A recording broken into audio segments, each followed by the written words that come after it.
So this has been the news story, ladies and gentlemen, I've wanted to cover for quite some time, but every time you sit down, want to speak about it, escalates to the next level, and what you want to speak about is already old news, and that's pretty sad in itself to hear, right? Sad in itself to see. I'm sure most of you are keeping up to date with what's going down in France, the riots that are going on right now. France is on fire, and you know, it is again sad to see. Now, the original reason as to why this is going down, it is all because of a 17-year-old boy of Algerian descent being shot by a police officer at a traffic stop. The boy wanted to drive off, he drove off, the police officer shot him. Now, this is a terrible situation, and you never want to see anybody losing their lives, okay? But is it a justification to then burn the country down, tear it upside down, you know, burn buildings down, loot places, put the average person at risk, put people's lives at risk? Obviously not. And we've seen it with BLM before, you know, and BLM has kind of set the standard for when a situation like this goes down. And the narrative is almost the same. Maybe not as bad, but it is almost the same. And it's always the case. When somebody who fits the narrative loses their life, unfortunately, the mainstream media use it and fail to condemn anything bad that goes on. And then if a riot does go down, which a lot of the case it can do, because BLM have set that standard now, liberals, leftists, progressives will champion it. Okay, and then when somebody who doesn't fit the narrative loses their life, very unfortunately, they're in the mainstream media for what, maybe a day, a week, and then it's conveniently forgotten about. It's interesting how it works for one side and not the other. There is one side you probably won't hear in the mainstream media, and that is the French people's voice, okay? Because what they're saying is, a lot of them are saying, this is a direct consequence of when a country increases heavily, pushes heavily diversity, equity, and inclusion. They're saying, hey, look, maybe we should put the brakes on serving those buzzwords, okay? Because those buzzwords, whilst we serve those, aren't serving the country as a whole. It's not serving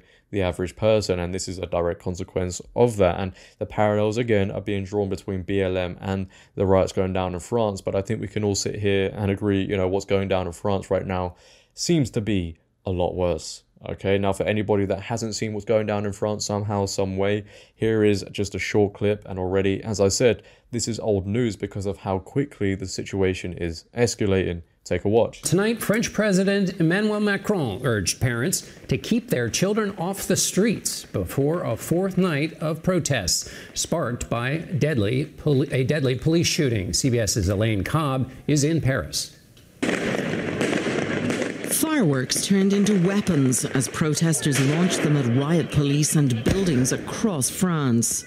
Cars were torched and firefighters responded to some 6,000 fires over the last 2 nights. 45,000 police officers are on the streets. The government has deployed armoured vehicles to quell riots. Many local authorities have limited public transport services and imposed curfews. The protesters accuse the police of racism and excessive force after 17-year-old Naël, of Algerian Moroccan descent, was shot dead at close range during a traffic stop Tuesday morning. The officer who fired the fatal shot has been placed under formal investigation for murder. A third of the 900 people arrested last night were under 18, some as young as 12.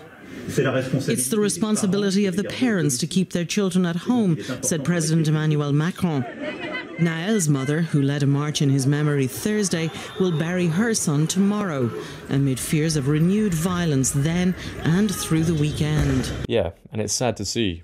You know, it almost looks like a third world country, and a country like France should not be going through such a thing. We know France is known as a country that riots in the streets. You know, they voice their opinions when the government does something they don't like. But this has been taken to the next level, and this is stuff we haven't seen in quite some time. And again, you know, the people within France are saying this is the result of diversity, equity, inclusion. When you push it so heavily, we know France pushes heavily for things like mass migration, and the people within France are saying, you know, look, maybe this isn't serving the country in the way people thought it would. But it's reached a point now where it's completely unacceptable. If the riots, the looting weren't unacceptable in the very first place, we now have a mayor's home being targeted and his wife and child were affected by the rioters who attacked the home. Suburban mayor's wife hurt as rioters attacked their home. Attackers in France tried to set fire to the home of a suburban Paris mayor's home overnight and fired rockets at the official's fleeing wife and children. The incident has caused widespread shock and is being treated as attempted murder. Prime Minister Elizabeth Bourne described it as intolerable. Mayor Vincent Jeanbrun, I hope I said his name right, was not at home, but his wife suffered a broken leg and a child was also hurt. The attackers used a car to ram through the gates of their home before setting the vehicle on fire so that the blaze would spread to their house, the mayor said in a statement. Then his wife Melanie Nowak tried to flee with the children aged 5 and 7. They were attacked with firework rockets. Mayor Jeanbrun called it a murder attempt of unspeakable cowardice. A line has been crossed, he said. If my priority today is to take care of my family, my determination to protect and serve the Republic is greater than before, he added. Around 45,000 police were deployed in France on Saturday to control the protests, and the Interior Ministry said Saturday night had been quieter with fewer arrests overall. However, there were more than 700 arrests across the country and more than 800 fires were lit by rioters during the course of the night, officials said. After days of unrest, this incident still had the power to shock the French nation.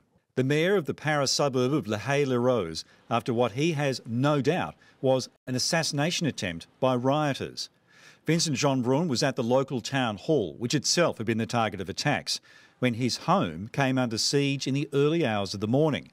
His wife Melanie and children aged 5 and 7 were woken by a car smashing into their property, only stopped from travelling further by a wall.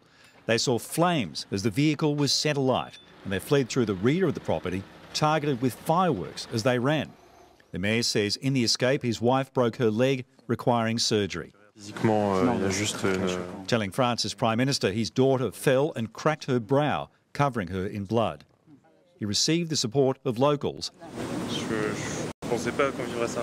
saying, "I never thought we would experience this day." There is no justifiable reason for this. It has crossed the line. Again, a life has been lost, unfortunately, in the very beginning, but now many other people's lives are being put at risk. People's lives who aren't involved in the apparent situation that people think is going down, right? And it is very interesting to see because whilst this is the French government's fault for many reasons, how people are acting right now, they don't see this is playing into powerful people's hands, right? There are people who are watching this who are very powerful, rubbing their hands, and it gives them the incentive to include an XYZ policy because of these actions. Look, if people are going to voice their opinion about the French police being racist, then, they're going to do that. But let's just flip the script here. If this was somebody who didn't fit the narrative again and they lost their lives, you wouldn't be seeing a riot going on right now. And it's exactly the same with BLM. This is the standard that BLM have really set. You want to voice your opinion about police? Fine, go ahead. But how people don't realize, burning buildings to the ground, looting places, hurting the average person, tearing a country down, isn't going to cure the apparent issue that you think is going on. The West has been conditioned into believing that acting in this way is the right response and it benefits everybody, when in reality, it doesn't benefit anybody whatsoever. But that is the end of the video, ladies and gentlemen. What are your feelings on what is going down in France right now? Leave your comments down below, and any French people who watch my videos, what are your thoughts on it? I'd be very interested to know. Leave a like rating if you have enjoyed today. If you're new, hit that subscribe button and turn on bell notifications so you never miss a video. But until next time, until tomorrow, it has been your boy JD. Have a great day, stay safe, and I'm out. Peace.